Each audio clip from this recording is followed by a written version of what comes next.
한국은행이 기준금리를 역대 최저 수준인 연 1.25%로 낮췄습니다. 세계 경제 둔화 영향도 영향이지만 국내 경기 둔화에 초유가의 저물가로 디플레이션 우려도 제기돼 이런 결정이 내려진 것으로 보입니다.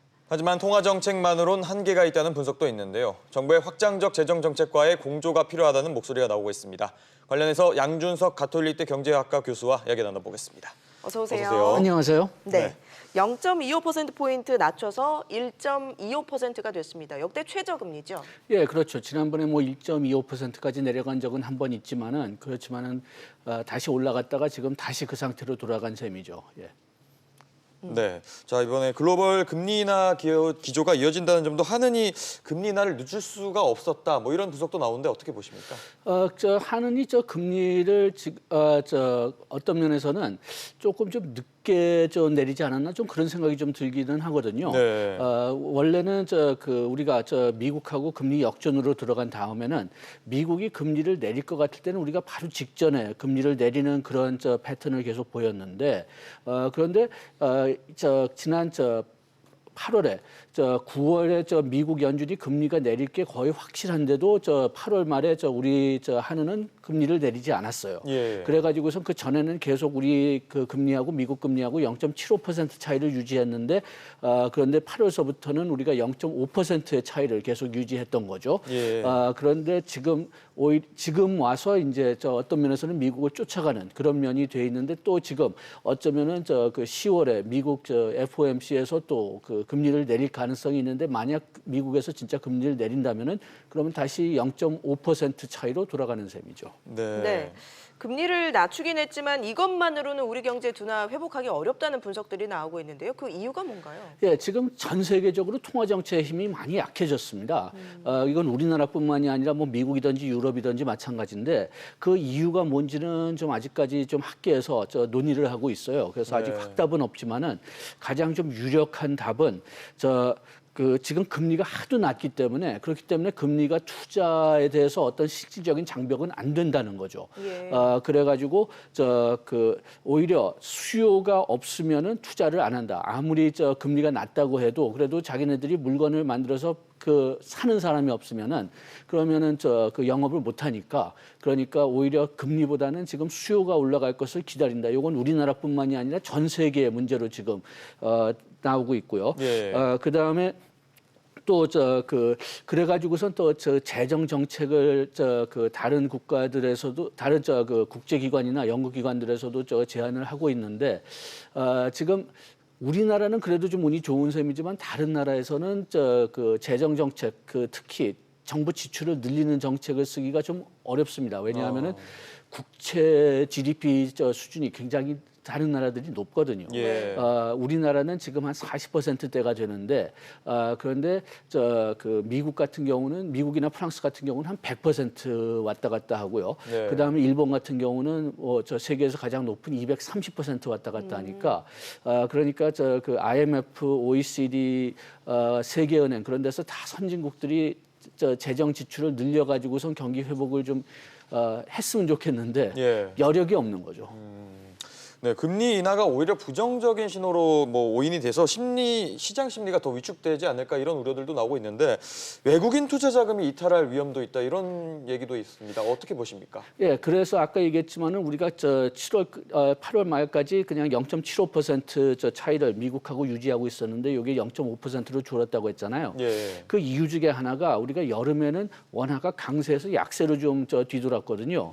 그래서 그런 염려 때문에 좀 그렇지 않았나 좀 그런 생각이 좀 듭니다. 네. 금년 통계를 보면은 외국인 투자, 증권 투자를 얘기하던 직접 투자를 얘기하던 들어오는 추세가 약화되든지 아니면은 마이너스로 돌았어요. 예. 그렇기 때문에 지금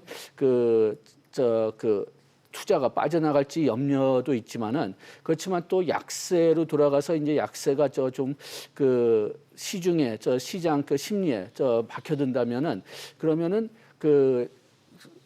투자 탈출뿐만이 아니라 외환 위기의 가능성도 좀 약간 올라가게 되거든요. 예. 그렇기 때문에 좀 신중하게 해야 되겠다고 해서 미국 연준이 금리를 9월에 내리겠다고 해도 우리가 내리지 않았는지 그런 게 좀 궁금한데요. 네. 어쨌든 이 외국인 투자가 천천히 빠져나가면 그렇게 큰 문제가 되지는 않을 것 같습니다. 그런데 지금 문제가 뭐냐면 하도 세계 경제가 좀 불안하기 때문에 과거에 뭐 우리나라든지 다른 나라든지 외환 위기의 경우를 본다면은 그러면은 어떤 다른 나라에서 터졌지만은 전염되는 경우가 상당히 많았기 때문에 네. 좀 그 우리나라 그 원화가 좀 강세로 바뀐 다음에는 한국은행이 조금 더 신중하게 좀 금리를 내리는 것 같지만은 지금 하도 그 우리나라 그 성장률이 지금 하향 조절되는 게 많고 그리고 뭐 이제는 2% 성장률도 거의 불가능할 것 같습니다. 그렇게 되니까 좀 그 한국은행 차원에서는 더 이상 기다릴 수가 없다. 이거라도 해야 되겠다. 뭐 그런 판단을 한 것 같습니다. 예, 이주열 총재가 이번에 금리 인하를 결정하면서 금리 인하 여력이 더 있다고 밝혔습니다. 그래서 시장에서 이제 내년에 추가로 금리 인하를 하지 않겠냐 이런 전망도 나오고 있는데요. 그럼 1%까지 금리가 낮아질 수가 있는 건데 뭐 가보지 않은 길이지 않습니까? 어떻게 봐야 될까요?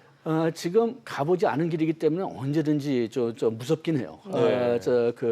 어떻게 보면은 우리가 금융 투자하시는 분들 다 용감하게 그냥 뭐 나가서 기회를 찾는다고 생각하지만은 어떤 면에서는 굉장히 겁을 많으신 예. 분들입니다. 그래가지고서 뭐 거래 같은 거 하면 언제든지 뭐 보험을 걸어야 된다 뭐 그런 것들 많이 하는데 그렇지만은 실질적으로 보면은 지금 현재하고 그렇게 큰 차이는 나지 않을 것 같습니다. 왜냐하면은 지금 유럽이나 뭐 전에 미국이나 뭐 일본 같은 데도 뭐 1%대 내려간 경우가 많고요. 네. 뭐 유럽이나 일본 같은 데는 0%까지 갔으니까 그리고 지난 한 3, 4년의 우리 경험을 되돌아보면은 우리가 0.25% 낮췄던 그렇게 큰 영향을 주지는 않았어요, 경제에. 예. 그래가지고서 1%대로 0%대로 0%, 1% 사이로 내려간다고 해도 뭐 그렇게 큰 차이는 나지 않을 것 같지만은 아무래도 좀 우리가 가보지 않은 길이기 때문에 조금 좀 불안하긴 하겠죠. 네. 자, 금리 인하가 결국 부동산 시장을 자극할 수 있다는 점도 지적이 되고 있는데요. 이렇게 되면 이제 금리 인하를 했을 때 부동산 시장은 어떤 변화를 예상해 볼 수 있을까요? 지금 그 근본적인 문제가 뭐냐 하면은 그 투자할 때 적합할 때가 별로 없다는 거죠. 예. 그래서 아까 얘기했지만은 뭐 외국인 투자들도 그 빠져나가는 게 어떤 면에서 당연해요. 국내 기업들도 지금 투자를 안 하는데 외국인 투자가 우리나라에 우리나라 기업들이 투자를 안 하는데 외국인 기업들만 투자할 리는 없죠. 예. 그리고 또 그렇게 보면은 개인 투자자들도 역시 마찬가지인데 그렇기 때문에 부동산 쪽으로 돈을 갈 수밖에는 더 없다고 생각은 합니다. 그렇지만은 우리가 또 이번에 이번에 금리를 내리면서 또 걱정하는 거 하나가 뭐 가계 부채인데 예. 우리가 그 가계 부채를 너무 늘리지 않게 우리가 뭐 LTV든지 DTI든지 DSR 같은 그런 규제들을 일단 도입했기 때문에 예. 그것을 사용해 가지고선 좀 그 부동산으로 너무 많이 돈이 가는 것뿐만이 아니라 그 부실 채권을 너무 많이 늘리는 것을 절대적으로 좀 피해야 된다고 그렇게 봅니다. 네. 어떤 면에서 보면은 우리나라가 DSR을 지금까지 그렇게 적극적으로 쓰지 않은 게 조금 좀 이상하거든요. 선진국에서 뭐 대출을 받으려고 하면 은행 자체가 DSR을 적용하는데 그 이유가 뭐냐?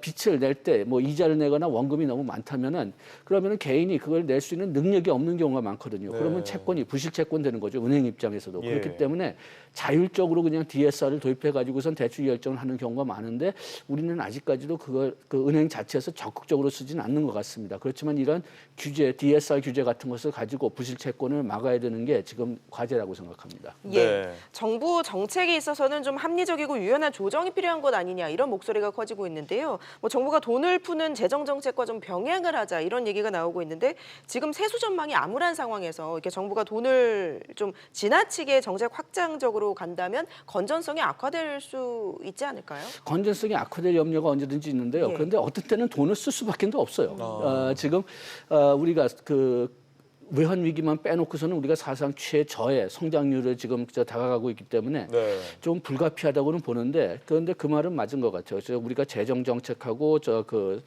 또뿐만이 아니라 생산성을 증가시키는 정책도 다 병행하지 않으면은 우리가 이 늪에서 빠져나가기가 굉장히 어려울 것 같거든요. 네. 그렇게 되는데 우리가 지금 한 가지 걱정되는 거는 지금 한 3, 4년 동안 우리가 재정 지출을 굉장히 많이 늘렸어요. 정부의 예산을 굉장히 많이 늘려가지고 그 전에 그 본 예산뿐만이 아니라 그 추경까지 합치는 그 금액보다도 훨씬 더 매년 그 예산을 늘렸는데 예. 그런데 그 효과가 뭐 도움됐다고 통계적으로는 나오고 있지만은 그래도 우리가 예상했던 것 보다 그렇게 큰 도움이 되지 않는다. 그렇다면은 우리가 진짜 적합한 프로그램들에 이 예산을 쓰고 있는지를 검토할 때가 왔다고 봅니다. 네. 우리가 일자리 창출 프로그램을 만들었는데 진짜 이 일자리 창출이 잘 되고 있느냐? 그리고 궁극적으로는 우리가 이 침체를 빠져나가려면 소비가 늘어야 된다고 생각하는데요. 그런데 그러면 우리 그 재정 지출 프로그램들이 그 소비를 늘리는 그런 타겟에 맞춰져 있느냐 이런 것들을 우리가 좀 꼭 심사를 해야 된다고 보고 만약 네. 그 소비를 늘리는데 그렇게 영향을 주지 않는다, 노동시장의 유연성을 제고하는데 그렇게 영향을 주지 않는다 그렇게 생각한다면은 그런 프로젝트들은 과감히 버리고 그다음에 우리가 지금까지 좀 기피했던 그런 프로그램들, 그 SOC 투자 프로젝트 같은 것도 이제는 고려할 수밖에 없는 단계에 왔다고 생각합니다. 정부도 그걸 느껴가지고 뭐 SOC 같은 프로젝트는 늘리고는 있지만은 네. 우리가 그 재정 지출을 더 늘려야 돼, 많이 늘렸고 또 더 늘려야 된다는 건 사실인 것 같지만은 이것을 마이크로 차원에서 진짜 효과가 있는지 검토할 시기가 왔다고 봅니다. 네.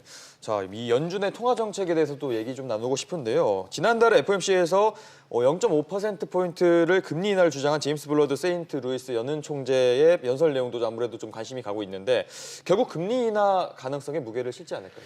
저는 개인적으로는 금리 인하를 0.25%할 거라고 생각하는데 그게 바람직하냐 거기에 대해서는 좀 의심을 가지고 있습니다. 네. 그 이유가 뭐냐 하면은 지금 미국이 뭐 다른 중앙은행도 마찬가지지만은 특히 미국은 그 목표가 두 개 있죠.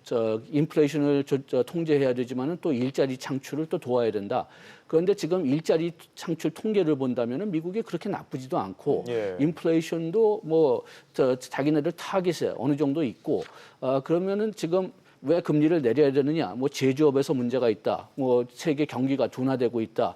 뭐 무역 전쟁이 염려된다. 그런 이유로 하고 있는데 여기 어떤 면에서는 거시 경제 문제가 아니라 미국의 트럼프 행정부의 정책 문제란 말이에요. 예. 그래가지고선 또 상당히 많은 사람들이 분석가들이 금리를 내리면은 오히려 트럼프 행정부가 더 위험한 정책을 내세우지 않을까. 그런 염려가 좀 있거든요. 예. 그래서 좀 상당히 지금 미국의 애매한 상태가 있지만은 지금 하도 그 미국 경제가 좀 불안한 상태고 그래서 그 만약 이번에 금리를 내리지 않으면 또 그 더 문제가 악화되지 않을까 생각해서 0.25%를 내릴 거라고는 생각하지만은 네. 그것 때문에 또 아까 얘기했지만은 트럼프 행정부가 더 이상한 정책을 내놓는다면은 아니면 더 불안정성을 더 가속시킨다면은 그렇다면은 이게 계속 문제가 지속될 것 같습니다. 네. 알겠습니다. 오늘 말씀 여기까지 듣겠습니다. 가톨릭대 경제학과 양준석 교수와 함께했습니다. 고맙습니다. 고맙습니다.